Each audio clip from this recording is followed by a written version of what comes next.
तो आवाम फाउंडेशन के अंतर्गत आप क्या क्या कर रहे हैं और आवाम फाउंडेशन का फोकस क्या है? आवाम फाउंडेशन जब हम लोगों ने शुरू किया तो क्योंकि ये कब्रिस्तान से शुरू हुआ था, एक कम्युनिटी स्पेसिफिक था।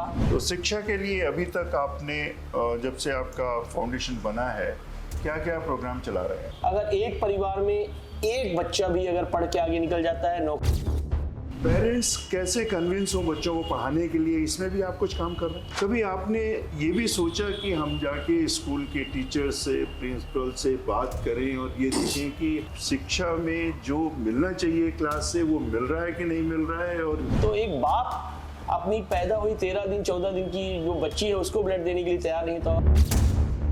आप आते हो उस कम्युनिटी में फीमेल का एजुकेशन काफ़ी कम है, उसके पीछे का जो कारण है वो हमको सबको पता है। मैं पॉलिटिकली किसी चीज़ पे इन्वॉल्व होने वाला नहीं हूँ, लेकिन हाँ, इससे भी मैं मना ही नहीं करूँगा कि अगर हमारे शहर में, हमारे शहर के कौम के बच्चों को। विंध्य फर्स्ट के सभी दर्शकों को मेरा नमस्कार। आज हम आपकी मुलाकात कराएंगे रवि कैसर खान से, जिनको प्यार से लोग रॉक्सी के नाम से भी जानते हैं। ये मॉडल साइंस कॉलेज के 2003 में प्रेसिडेंट रहे हैं रीवा के, और इन्होंने आवाम फाउंडेशन का फॉर्मेशन किया है जिसके अंतर्गत सोशल वर्क कर रहे हैं। आज हम इनसे मुखातिब होते हैं। मेरे को पूरी उम्मीद है कि आप लोगों को इनसे मिलकर बहुत अच्छा लगेगा। हम लोग जानते हैं कि इनका फाउंडेशन क्या क्या कर रहा है। रवि नमस्कार। नमस्कार सर। हमें बताएं कि ये आवाम फाउंडेशन का आइडिया आपको कहाँ से आया और इसमें आप क्या क्या कर रहे हैं? तो रीवा शहर में इटसेल्फ हम लोगों का एक अच्छा ग्रुप है और जहाँ पे हम सारे लोग मिलके कुछ ना कुछ अच्छे काम पहले से भी करते आए हैं। हम लोगों ने शुरुआत करी रीवा घोघर कब्रिस्तान से। हमारे कुछ सीनियर्स हैं, 2-4 लोग, उनका हमें कॉल आया कि आ जाओ बैठते हैं अपन मिलके कुछ अच्छा करते हैं अपन कम्युनिटी के लिए, सर्व समाज के लिए, सबके लिए। तो हम लोगों ने एक मीटिंग रखी जो कि 16 फरवरी 2025 में वो मीटिंग हम लोगों ने रखी थी। और वहाँ पे जब हम बैठे तो वहाँ पे तकरीबन हम लोग 8 से 10 लोग थे। आपस में चर्चाएं हुई कि कुछ अच्छा किया जाए, कब्रिस्तान को लेके ही चर्चा हुई बेसिकली। और वहीं से ये निकल के आया कि चलिए कुछ काम करते हैं बढ़िया। उसके बाद हम लोगों ने उस पर निरंतर काम करना शुरू किया और उस वक्त हमसे सीनियर भी 2-4 लोग हैं काफ़ी, वो लोग भी साथ में थे। और जब हमने वहाँ पे काम को आगे बढ़ाने की कोशिश करी तो धीरे धीरे शुरुआत सफाई से हुई, और सफाई से काम जब शुरू हुआ फिर नौजवानों को इकट्ठा करना शुरू हुआ, फिर धीरे धीरे लोगों की तादादें बढ़ना शुरू हो गई। और ये शुरुआत मैंने अकेले नहीं करी, बहुत से साथी थे, संजय खान, अकील खान, शानू, ऐसे बहुत से साथी थे जिन लोगों ने ये शुरुआत करी। और धीरे धीरे अब लोग आते गए, कारवां बढ़ता गया, और जब कारवां बढ़ता गया तो हम लोगों ने एक नाम रखा आवाम। वहीं से ये आवाम का नाम का शुरुआत हुआ कि एक आवाम आ रही है, अब लोग आ रहे हैं, पब्लिक आ रही है, समाज आ रहा है काम करने के लिए अच्छा। तो हम लोगों ने वहाँ से जब प्लान किया, जब 200-300 लोग हर हफ्ते आने शुरू हुए, तो हमने कहा कि क्यों ना इस काम को और आगे बढ़ाया जाए और सर्व समाज के लिए, कुछ मैनकाइंड के लिए, मानवता के लिए कुछ अच्छे काम किए जाए। तब हमने वहाँ से इसको क्रिएट किया। तो हमने सोचा आवाम फाउंडेशन एक अच्छा नाम हो सकता है, तो हमने आवाम फाउंडेशन वहाँ पे रखा। तो आवाम फाउंडेशन के अंतर्गत आप क्या क्या कर रहे हैं और आवाम फाउंडेशन का फोकस क्या है? आवाम फाउंडेशन जब हम लोगों ने शुरू किया तो क्योंकि ये कब्रिस्तान से शुरू हुआ था, एक कम्युनिटी स्पेसिफिक था, और हम ये चाहते थे समाज में ये ऐसा मैसेज ना जाए कि आवाम फाउंडेशन केवल एक कम्युनिटी स्पेसिफिक को काम कर रही है, क्योंकि हम ऐसा कर भी नहीं रहे थे। तो हम लोगों ने एक ऑब्जेक्टिव क्राइटेरिया सेट करना शुरू किया जहाँ पे हमने ये समझा कि आखिर प्रॉब्लम क्या है। उस बीच में मेरा किसी काम से हॉस्पिटल भी जाना हुआ था, जहाँ पे मैंने देखा तकरीबन 180 से 200 बच्चे थैलेसीमिया से पीड़ित थे। और कुछ डॉक्टर से जब मेरा डिस्कशन हुआ तो ये पता चला कि उनको ब्लड को लेके हमेशा परेशानी होती है और ब्लड मिलता नहीं है। ब्लड की कालाबाजारी के लेके भी मैंने काफ़ी कुछ सुना था, तो काफ़ी ज़्यादा ये परेशानियां हैं। तो वहाँ से भी मेरे दिमाग में आया कि स्वास्थ्य को लेके भी हम काम करेंगे। और एजुकेशन क्योंकि एक बहुत बड़ी समस्या थी, जब से मैं नौकरी कर रहा हूँ तब से मेरे पुराने दोस्त यार, उनके भाई भतीजे सब मुझे कॉल करते थे कि भाई ये बच्चे को क्या पढ़ाया जाए, बच्चे को किस लाइन में लाया जाए। तो वो दिमाग में मेरे एजुकेशन पहले ही से ही था, और अवेयरनेस। तो ये 3 चीज़ों को मिला के हम लोगों ने काम शुरू किया, एजुकेशन, हेल्थ एंड अवेयरनेस। तो शिक्षा, स्वास्थ्य और जागरूकता, यही हमारा कोर ऑब्जेक्टिव है, जिसमें सबसे ज्यादा जो हम वेटेज देते हैं वो हमारे शिक्षा पे देते हैं। तो शिक्षा के लिए अभी तक आपने जब से आपका फाउंडेशन बना है क्या क्या प्रोग्राम चला रहे हैं? शिक्षा को लेके सबसे पहले तो हमने एक पूरा पाथ बनाया कि हम कहाँ से शुरू करेंगे, कहाँ तक लेके जाएंगे फिलहाल। तो मोटा मोटा बेसिस पे हमने जो शुरू किया था कि हम जो बच्चे पढ़ नहीं पा रहे हैं उनके घर जाके उनकी कैरियर काउंसलिंग करेंगे, उनसे पूछेंगे, समझेंगे कि आखिर कितने घर हैं जहाँ पे बच्चे पढ़ नहीं पा रहे हैं, कितने घर ऐसे हैं जहाँ पे बच्चे 8वीं 9वीं तक पढ़ के पढ़ाई छोड़ देते हैं। और जब हमने ये काम शुरू किया तो सरप्राइजिंगली हमें ऐसे बच्चे मिले जो बहुत टैलेंटेड थे और किसी न किसी कारणवश उन्होंने पढ़ाई छोड़ दी, और बहुत से बच्चे ऐसे थे जो शायद पढ़ ही नहीं पा रहे हैं फाइनेंशियल कंडीशन के कारण। तो हमने वहां से उनको फ्री ट्यूशन क्लासेस शुरू करा कि पहले तो हम इन बच्चों को इनिशियल लेवल की पढ़ाई पे हम लेके आए, उनका माइंड सेटअप करें कि हाँ आप पढ़ सकते हो और हम आपको पढ़ा सकते हैं। तो हमने फ्री ट्यूशन का कॉन्सेप्ट प्लान किया और देन उसके बाद हमने कॉम्पिटिटिव एग्जाम की तैयारी करी। और अभी फिलहाल हम जो पहले स्टेप पे ही काम कर रहे हैं फ्री ट्यूशन क्लासेस पे, फर्दर हमारा step by step career counselling है, कॉम्पिटिटिव एग्जाम के तैयारियों को लेके है, देन हमारा स्कूल का भी प्लानिंग है। एजुकेशन के बारे में आपने सोचा और इसमें इतना काम किया, इसके पीछे का जो सोच जो है, आपने एजुकेशन को ही क्यों चुना और एजुकेशन से आपको क्या लगता है कि अभी तक हम कहाँ तक पहुँचे हैं और इसको कैसे बेहतर किया जा सकता है? बिल्कुल, सबसे बड़ी बात तो देखिए मैं लाइव एग्जाम्पल हूँ और जिस कम्युनिटी से मैं बिलोंग करता हूँ और जिस एरिया से मैं बिलोंग करता हूँ, तो क्योंकि ये थोड़ा स्लम एरिया के नज़दीक हम कह सकते हैं हमारा जो मोहल्ला है, और कम्युनिटी में हमारे जो कहते हैं एजुकेशन परसेंटेज काफ़ी ज़्यादा लोअर साइड पे है। और this is not about only Muslim community. हमारे मोहल्ले पे अगर मैं बात करूँ तो कबाड़ी मोहल्ले का एरिया आता है, बहुत से जो शेड्यूल कास्ट और या निम्न स्तर के लोग जो होते हैं उनकी पढ़ाई लिखाई में काफ़ी ज़्यादा प्रॉब्लम है। और जब मैं कॉलेज में पढ़ता था तो मेरे मोहल्ले से तकरीबन अगर मैं मानूं तो 10% लोग ही कॉलेज जाते थे, 90% लोग कॉलेज तक पहुंच भी नहीं पाते थे। स्कूल में मैं कह सकता हूं कि हाँ 40% 50% लोग स्कूल तक जाते थे, 50% स्कूल भी नहीं जाते थे।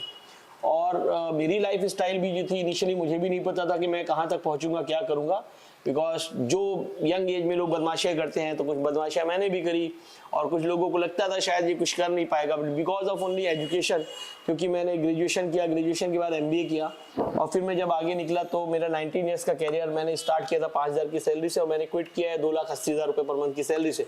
एज ए एग्जीक्यूटिव से मैं GM तक पहुँचा।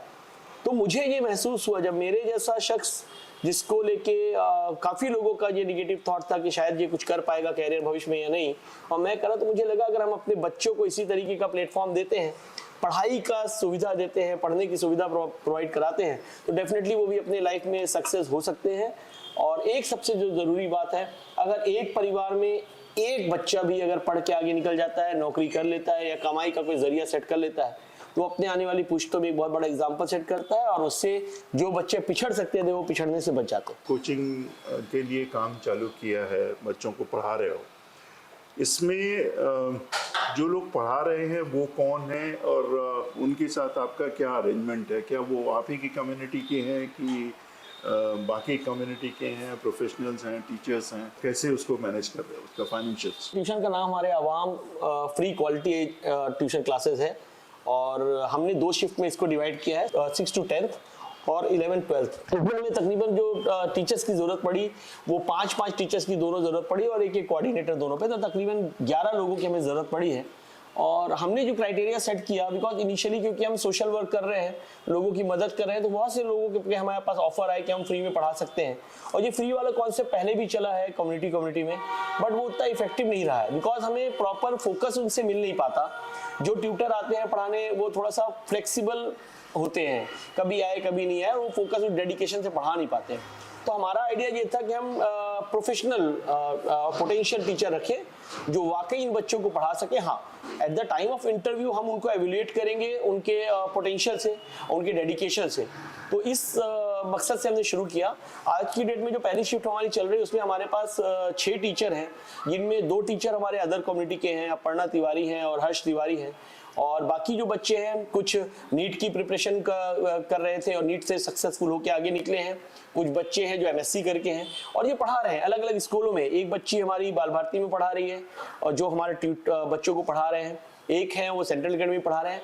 तो ये सारे प्रोफेशनल लोग हैं जो हमारे बच्चों को टीचिंग दे रहे हैं। अभी जो जितने स्टूडेंट्स आपके यहाँ ट्यूशन पढ़ रहे हैं आपके आवाम फाउंडेशन में, कितने नंबर होंगे उनके तकरीबन?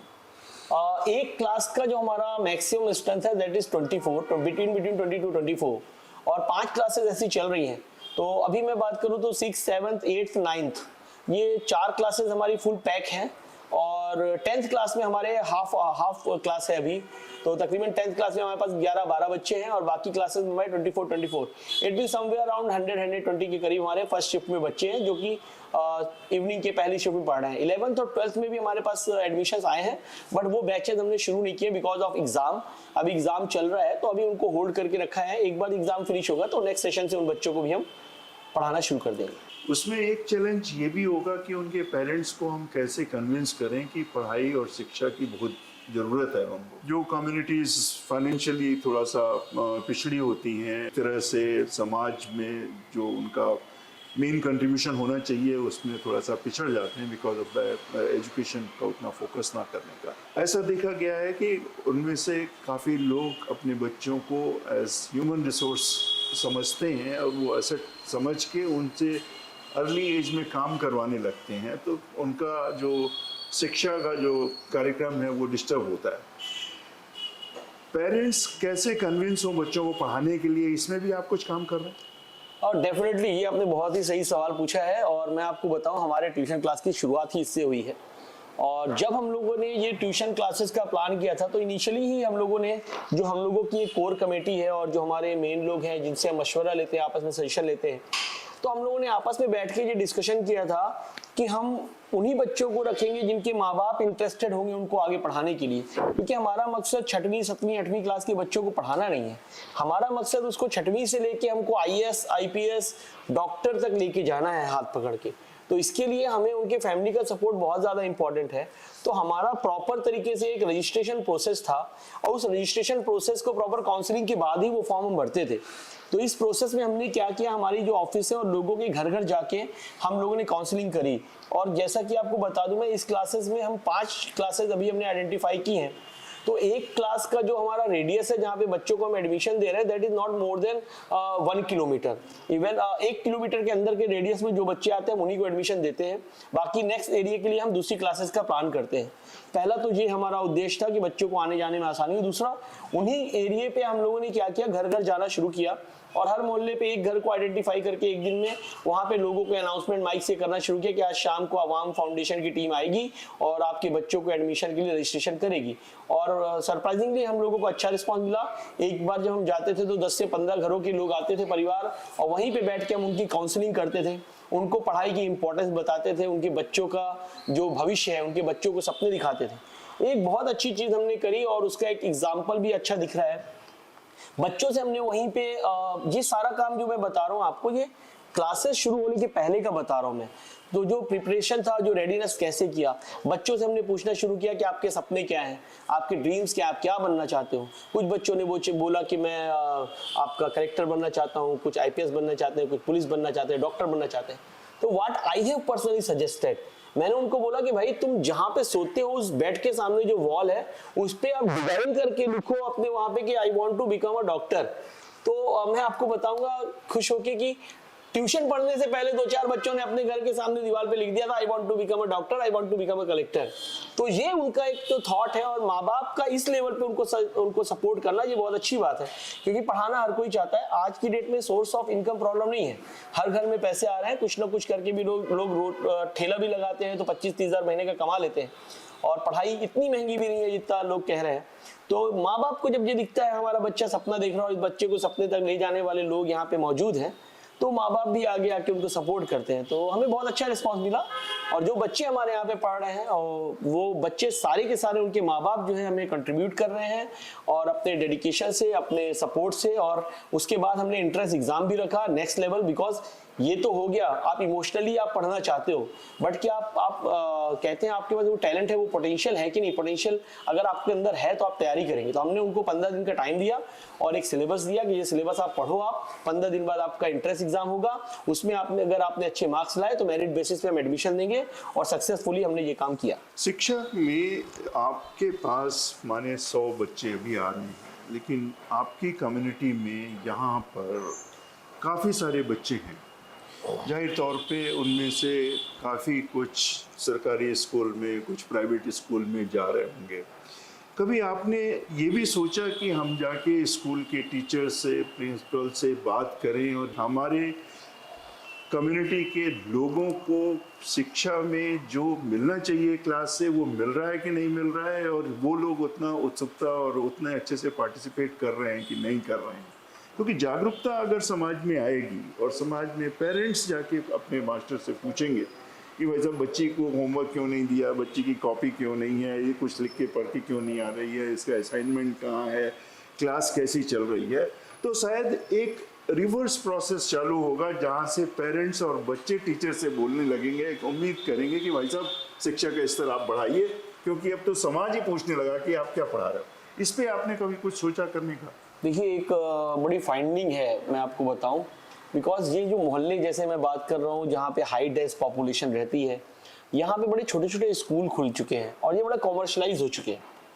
ये वर्ड में यूज करूंगा कॉमर्शलाइज, बिकॉज समहाउ आप देखेंगे तो वहाँ पे वो पूरी तरीके से जो हमारे रूल्स एंड रेगुलेशंस उसको फॉलो भी नहीं करते हैं, और जो क्वालिटी है, मतलब जो पढ़ाई की क्वालिटी है, आप हमारी जो क्लासेस का नाम है आवाम फ्री क्वालिटी ट्यूशन क्लासेस, तो बिकॉज क्वालिटी जो नहीं है वो नहीं मिल पा रही है। परसेंटेज बच्चों के हायर है, बट जब हमने उनका इंट्रेंस एग्जाम लिया तो काफ़ी ज़्यादा लो ग्रेड के बच्चे दिखे हैं। और माँ बाप का भी ये सोचना, एक माँ बाप के तरह से उनकी काउंसलिंग कभी नहीं हुई। उनका ये सोचना है क्योंकि माँ बाप इतने क्वालिफाइड है नहीं, तो वो बच्चों को स्कूल में भेज दिया, उनको लगता है कि हमने अपनी फॉर्मेलिटी पूरी कर दी, हर महीने हम फीस दे देते हैं। और एक्चुअल में जो स्कूल खुल के बैठी हैं छोटी छोटी जो है कॉर्नर पे, वो उनका यही मकसद है कि हमें पैसे मिल जाए, बाकी मतलब नहीं, कुछ एक्टिविटीज हो गई, दैट्स इट। तो ये सिस्टम में भी डेवलप नहीं हुआ है, और इस प्रोसेस के थ्रू हम यही कर रहे हैं, इंगेज कर रहे हैं कि लोगों को, हम माँ बाप को भी अवेयर करना चाह रहे हैं कि लाइफ में केवल पैसे कमाना मकसद नहीं है। आप कहते हैं ना कि आप 2 रोटी कम खाइए लेकिन बच्चों को पढ़ाइए जरूर, तो ये मैसेज केवल एक मैसेज कोट रह गया है, बच्चों अभी पेरेंट्स के दिमाग में ये गया नहीं। तो हमारी यही कोशिश है कि पेरेंट्स के दिमाग में हम ये डालें कि भाई आप अपने बच्चों को थोड़ा सा पूछिए, सवाल जवाब करिए, और तब जाके चीज़ें उनको क्वालिटी एजुकेशन मिल पाएगी। अब हम बात करते हैं आपका जो हेल्थ वाला एरिया है, एजुकेशन से बाहर निकल के हेल्थ की चर्चा करते हैं। हेल्थ में आपने काफ़ी ब्लड डोनेशन कैंप वगैरह किए हैं, उसके बारे में हमें थोड़ा सा बताइए। तो जैसा कि मैंने आपको बताया था कि जब मैं वापस आया था जॉब क्विट करके, तो आई हैव विजिटेड हॉस्पिटल गया था मैं, किसी पर्सनल इशू को लेके, पर्सनल फैमिली मैटर था, और वहाँ पे मेरी मुलाकात मेरे फ्रेंड से हुई, और देन उसने मेरे को एक डॉक्टर से मिलाया। डॉक्टर का नाम है लोकेश त्रिपाठी जी, और उनसे इस जनरल डिस्कशन में पता चला मुझे कि यहाँ पे तकरीबन 187 से 200 के करीब ऐसे बच्चे हैं जो थैलेसीमिया से पीड़ित हैं, और उनको हर महीने ब्लड की ज़रूरत पड़ती है। और ऐसे हालात आ जाते हैं कि ब्लड हॉस्पिटल में होता नहीं है, और उनके माँ बाप परेशान होते हैं, बच्चे परेशान होते हैं। जैसा कि आप सब जानते हैं, थैलेसीमिया के बच्चों को ब्लड लगना ही लगना होता है, और इस केस में हमें परेशानियाँ आती हैं। तो एट दैट टाइम मेरे को सोचा था मैंने कि यार क्यों ना हम कोई ब्लड डोनेशन ड्राइव करते हैं, बिकॉज अपनी कम्युनिटी में स्पोर्ट्स से भी जुड़ा हूँ, और पहले भी मैं थोड़ा पॉलिटिक्स वगैरह में भी था, तो एक अच्छी गैदरिंग है हम लोगों की। तो हम लोगों ने आपस में मशवरा शुरू किया, मैंने अपने 40-50 पुराने दोस्तों को मिलाया, गेट टुगेदर किया, और आपस में डिस्कशन किया कि ये ड्राइव लेते हैं। और एट दैट टाइम हम लोगों ने वो ड्राइव का डिसाइड किया, और फॉर्चुनेटली हमने रजिस्ट्रेशन जब करना शुरू किया तो हमारे रजिस्ट्रेशन में ही हम लोगों ने 400 के मार्क्स को क्रॉस कर दिया था। तो I was very much confident कि हम 500 क्रॉस कर जाएंगे। तो बल्क में हमने तकरीबन 570 यूनिट एक बार में डोनेट किया था, जिसमें थैलेसीमिया के ही बच्चों को काफ़ी ज़्यादा ब्लड वांस चला गया था। उसके अलावा भी तकरीबन 200 से 230 लोगों को हम लोगों ने हॉस्पिटल में जाके भी ब्लड मुहैया कराया था। तो इससे एक बहुत बड़ा प्रॉब्लम सॉल्व हुआ था, बट ये परमानेंट सोल्यूशन नहीं है। मुझे लगता है कि ब्लड डोनेशन को लेके अभी भी शहर के लोगों को जागरूक होने की ज़रूरत है, और ब्लड देने के लिए आगे आना है। कई ऐसे केसेस में आपको बताऊंगा, आप सरप्राइज होंगे कि एक छोटे से बच्चे को ब्लड की ज़रूरत थी। मैं काफ़ी परेशान था क्योंकि छोटे बच्चा था और बी नेगेटिव चाहिए था। तो हमारे कोर कमेटी में भी हमारे मेंबर है फिरोज भाई, उनको लेके मैं जब वहाँ पे पहुँचा तो वहाँ पे ये पता चला कि उन बच्ची के जो पिता है उनका भी बी नेगेटिव था, बट वो देने के लिए तैयार ही नहीं थे। तो ये डर था उनके मन में कि भाई हम कमज़ोर हैं, हम अपने, तो एक बाप अपनी पैदा हुई 13 दिन 14 दिन की जो बच्ची है उसको ब्लड देने के लिए तैयार नहीं। तो आप अवेयरनेस का समझ सकते हैं कि किस स्तर पे हम शहर में रह रहे हैं। आज देश बढ़ रहा है, शहर बढ़ रहा है, लोग बढ़ रहे हैं, कमा रहे हैं, लेकिन एक बाप अपने बच्चे तक को ब्लड देने के लिए तैयार नहीं है। तो ये जागरूकता की कमी है, इसमें काम करने की बहुत ज़्यादा ज़रूरत है। इस तरह की जागरूकता फैलाने के लिए भी आप कुछ काम कर रहे हो? अभी हम लोगों ने दोबारा से प्लान किया था 786 यूनिट ब्लड डोनेशन का, इसको थोड़ा पोस्टपोन किया है बिकॉज हम 3 महीने में ब्लड दे सकते हैं, बट 4 महीने जो होता है लेडीज़ों का भी होता है कि 4 मंथ्स में लेडीज़ दे सकती हैं as per the doctors recommendation. तो हमने, क्योंकि हमको अभी 3 महीने ही कंप्लीट हुए थे, तो हमने सोचा कि हर साल हम 2 बार ब्लड डोनेट करेंगे 6-6 महीने के अंतराल में, और इस मकसद पे कि हम चलो बल्क में भी करेंगे, बट समहाउ हमें रेगुलर बेसिस पे भी फ्रेश ब्लड की ज़रूरत होती है। तो हमने ये भी प्लान किया है कि हम क्यों ना लाइव डोनर्स का एक ग्रुप क्रिएट करते हैं अपने लोगों का, और हम सारे लाइव डोनर्स जब जिसको ब्लड की ज़रूरत हो तो हम वहाँ पे आ जाएं। तो यस्टरडे इटसेल्फ ओनली मैंने 635 के करीब हमने रजिस्ट्रेशन किए हैं, जो हम लोगों के लोग हैं, अवाम फाउंडेशन से जुड़े लोग हैं, जो अवाम फाउंडेशन की सोच से, कार्यप्रणाली से इत्तेफाक रखते हैं। उन लोगों से हमने संपर्क किया है और ये 635 लोग ब्लड देने के लिए हमेशा तैयार हैं।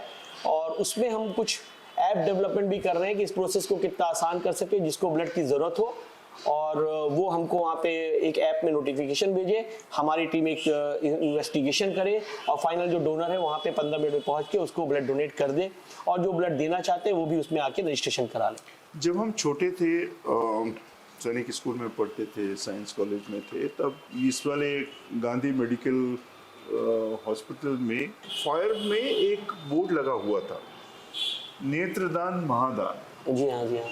क्या आप ऑर्गन डोनेशन पे भी कुछ काम करने की सोच रहे हैं? कुछ किया है अभी तक? नहीं, अभी फिलहाल वहाँ तक सोचा नहीं हमने ऑर्गन डोनेशन का, बिकॉज हमें ये लग रहा है कि अभी फिलहाल जो ज़रूरत है समाज में, सबसे ज़्यादा ज़रूरत मुझे है, क्योंकि इमीडिएट बेसिस पे जो ब्लड एक ऐसी चीज़ है, इमीडिएट बेसिस पे लोगों की जान बचाता है, और डॉक्टर वो उसी को रिकमेंड करते हैं जिनकी जान पे आई होती है, उनके जो हालात में सुधार की ज़रूरत होती है। अभी फिलहाल हम ब्लड डोनेशन पे ही फोकस कर रहे हैं, ऐसा कोई और आगे फर्दर प्लान नहीं है। आपने अवेयरनेस और जनरल पब्लिक के लिए भी, बाकी कम्युनिटीज़ के लिए भी काफ़ी कुछ काम किया है। जैसे आपका जो SIR फॉर्म भरवाने वाला जो प्रोजेक्ट था, उसमें थोड़ा बहुत जो आपकी अगेंस्ट भी कुछ बातचीत चली, उसके बारे में हमें कुछ बताएं, और SIR का जो पूरा प्रोसेस रहा वो अभी तक कैसा चल रहा है और कितना सक्सेसफुल है? SIR इटसेल्फ, अगर मैं बात करूँ आपको कि SIR इटसेल्फ एक बहुत ज़्यादा कॉम्प्लिकेटेड चीज़ है। पढ़े लिखे लोगों के लिए तो बहुत आसान लगता है, लेकिन जब आप उस कम्युनिटी की बात करें या उस लोगों की बात करें, तबके की बात करें जहाँ पे 60% 70% लोग कॉलेज ही नहीं गए हैं, तो आप कैसे ये इमेजिन कर सकते हैं कि वो लोग SIR को प्रॉपर तरीके से समझेंगे और उसको सही तरीके से फॉर्म को फिलअप करके अपना जमा करेंगे। तो इसी के थॉट के थ्रू हम लोगों ने अवेयरनेस प्रोग्राम शुरू किया, जिसमें हमने तकरीबन शहर में 9 से 10 जगहों पे हमने टेंट लगाए, और लोगों को फ्री ऑफ कॉस्ट हमने वहाँ पे लोगों के जन्म प्रमाण पत्र बनाए, पासपोर्ट के फॉर्म भरे, SIR के फॉर्म भरे, उनको सारी चीज़ें बताई कि उनको क्या डॉक्यूमेंट चाहिए। तो ये सारी चीज़ें हम लोगों ने वो एक कैंपेन शुरू किया, उसके थ्रू करना शुरू किया। और देन हमको जब ये पता चला कि लोगों की ये नीड है, तो हमने एक ऑफिस में हमारे लोगों को फ्री ऑफ कॉस्ट एक कैंप कंटिन्यूसली 2 महीने तक हमने चलाया। यहाँ पे हम लोगों को SIR की पूरी जानकारी देते थे।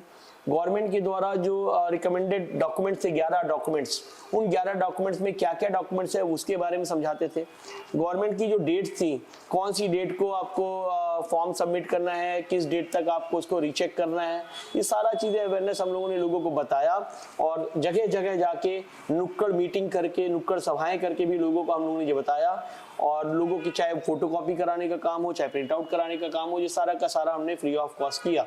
और इसमें जो सबसे बड़ा जो कंफ्यूजन निकल के आया, बहुत से लोग ऐसे थे जिनको ये मालूम ही नहीं था कि भाई वो 11 कागज कौन से लगेंगे, या उनके माँ बाप के कागजात कहाँ पे हैं, अगर माँ बाप के हैं तो उनके कैसे जुड़ेंगे। बहुत से ऐसे केसेस निकल के आए जिनके जो लोग के माँ बाप झारखंड में रहते हैं, कोई शादीशुदा बच्ची है जो बिहार से शादी होकर यहाँ आई है। तो इस तरीके के केसेस में हम लोगों को काफ़ी ज़्यादा मेहनत करनी पड़ी।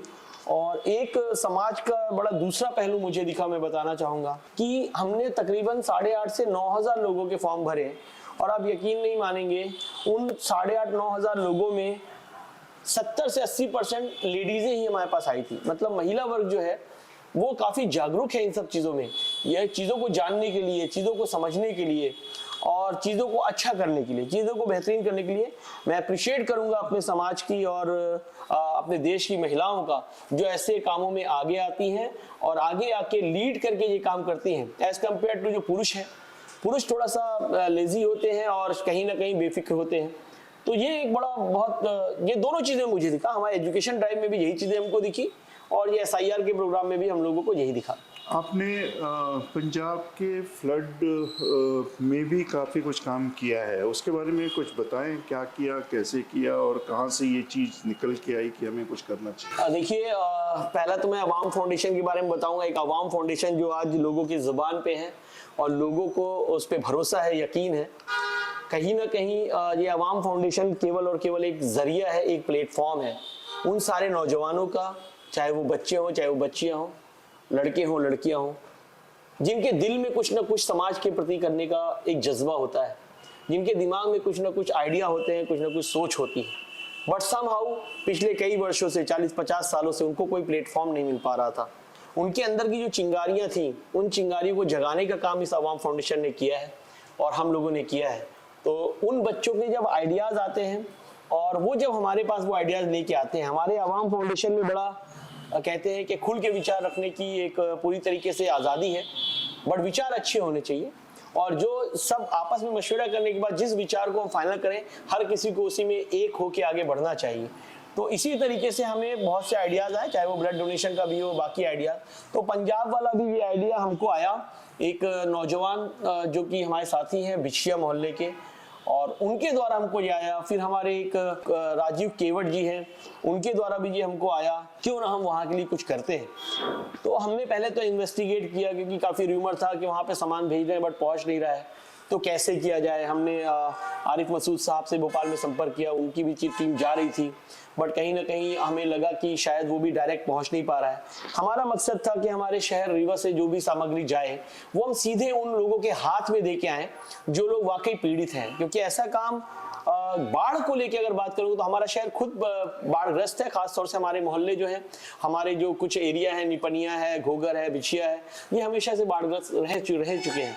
तो हम लोगों ने ये देखा है, जो सेल्फ स्टीम जगती है जब लोगों को हम हाथ में उनको खाना देते हैं और जो लोग पीड़ित होते हैं जिनको खाने की जरूरत होती है, तो एक अलग ही सेटिस्फेक्शन मिलता है। तो हमने ये प्लान किया और कुछ कॉन्टेक्स्ट थे हमारे पंजाब में गुरु नानक लंगर समिति है, हमारे सिख समाज के जो लोग हैं वो लोग ऑलरेडी काम कर रहे थे, उनसे हमने संपर्क किया। उन्होंने हमें बोला कि आप भेजिए हमको और अपने लोगों को भेजिए, हम आप उनके साथ जाएंगे और उन जरूरतमंदों तक हाथ से दे के आएंगे। हमारे दो नौजवान शेर, राशिद भाई और हमारे मोनू, दोनों की उम्र जो है 21-22 साल ही है। ये दोनों ट्रक में बैठ के गए और वहां जाके उन्होंने नाव तक से जा जाके लोगों तक मदद पहुंचाई और वहां के लोगों ने काफी उनका इस्तकबाल किया।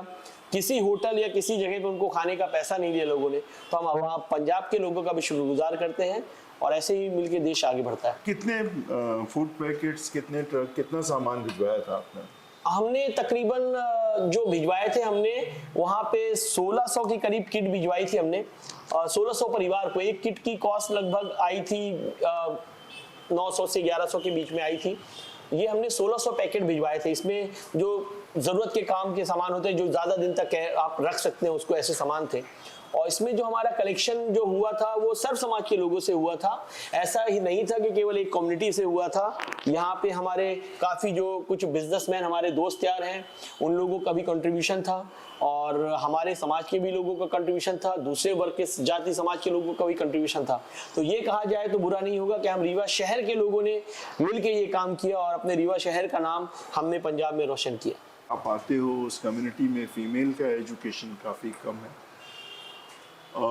उसके पीछे का जो कारण है वो हमको सबको पता है, पर उसको अब ख़त्म करने के लिए और बच्चियों को भी एजुकेशन दिलाने के लिए आपका फाउंडेशन कुछ काम कर रहा है। और SIR का प्रोग्राम हो, चाहे ब्लड डोनेशन का प्रोग्राम हो और चाहे वो हमारा एजुकेशन वाला प्रोग्राम हो, इन सब में हमारे समाज से, खास तौर से मुस्लिम समाज से जो महिलाएं हैं, काफ़ी बढ़ चढ़ के उन्होंने हिस्सा लिया। ब्लड डोनेशन में भी 570 यूनिट ब्लड दिया था हमने, तो तकरीबन 100-125 महिलाओं ने भी ब्लड डोनेट किया था। और इस बार भी जब हमने दूसरा ड्राइव दिया था तो महिलाओं की ही बेसिकली हम लोग को कॉल आए थे कि भाई इसको थोड़ा और आगे बढ़ाइए, कम से कम 1-2 महीना, जिससे हम लोग दोबारा से ब्लड दे सकें। पढ़ाई में भी सेम यही चीज हुआ था।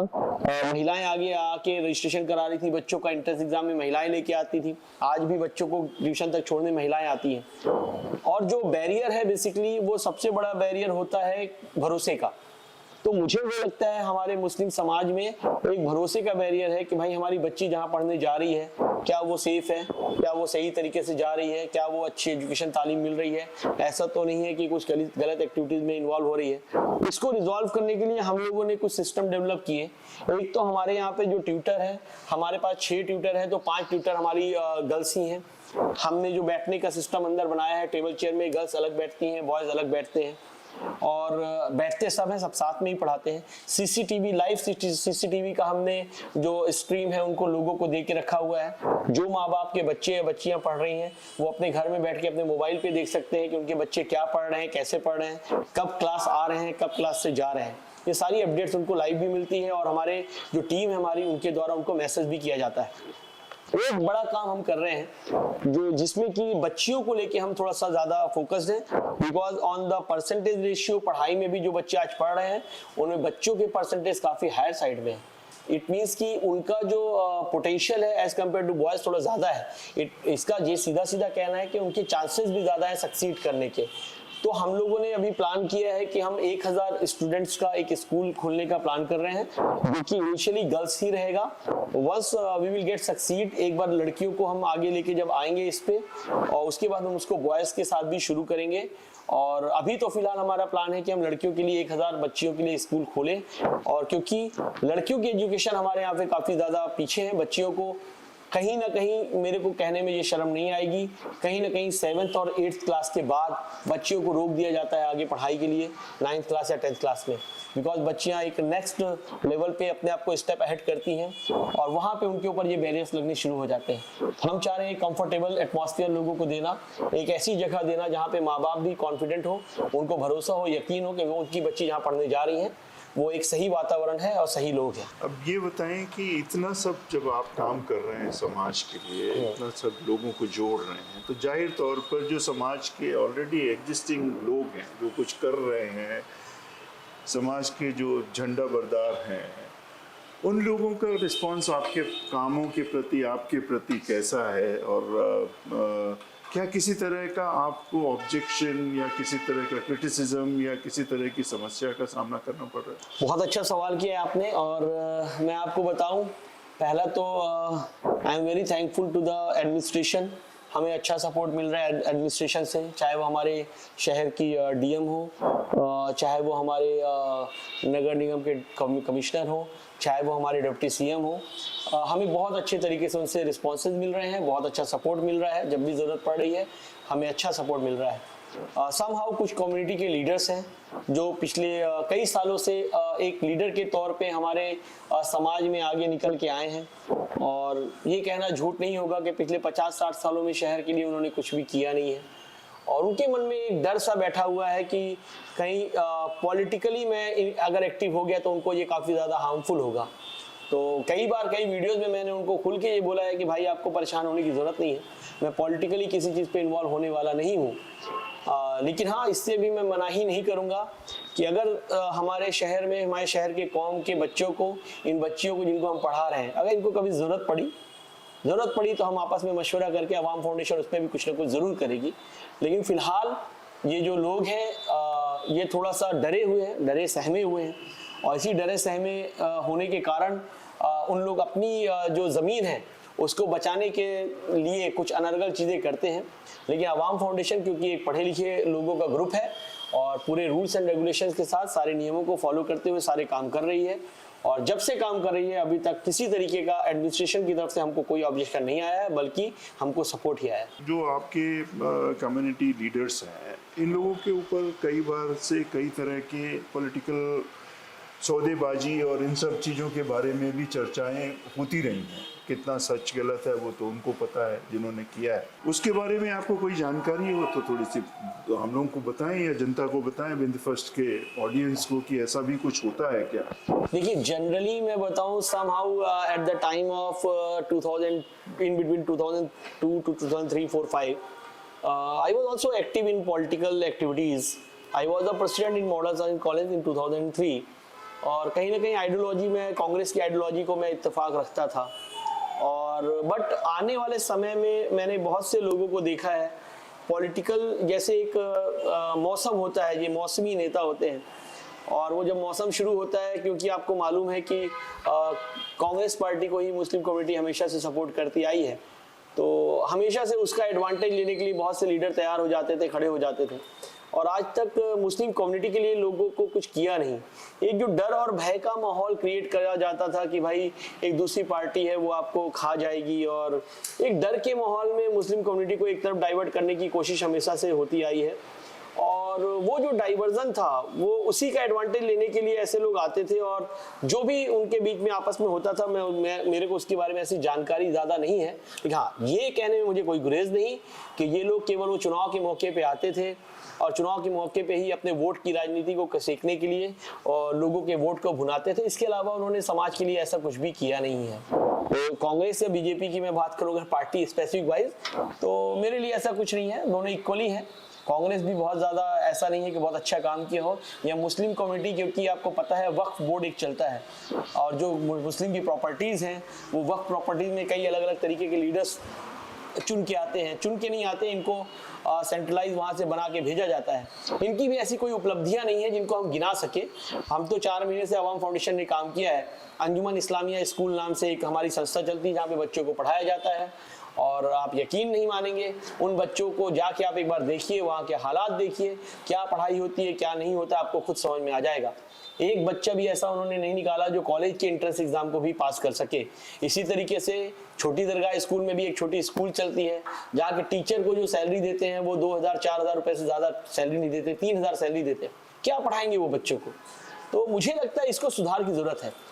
मुस्लिम कम्युनिटी में इटसेल्फ एक वक्फ की इतनी प्रॉपर्टीज़ हैं और इतनी सोर्स ऑफ इनकम है, उसका सही तरीके से यूज़ नहीं हो पा रहा है। मुझे लगता है कि उसका अगर सही तरीके से यूज़ हो तो ना केवल मुस्लिम कम्युनिटी के पैसे से हम काफ़ी ऐसे ज़रूरतमंद बच्चों की जो दूसरे कम्युनिटी से भी बिलोंग करते हैं हम मदद कर सकते हैं। धन्यवाद रफ़ी, बहुत अच्छे से आपने सारी चीज़ों को, सारे सवालों का जवाब दिया। मुझे उम्मीद है कि हमारे विंध्य फर्स्ट के दर्शकों को भी आपकी बातचीत चर्चा से काफ़ी कुछ जानकारी मिली होगी। आपको विंध्य फर्स्ट में आने के लिए और हमारे दर्शकों से मुखातिब होने के लिए धन्यवाद। बहुत बहुत शुक्रिया, थैंक यू सो मच।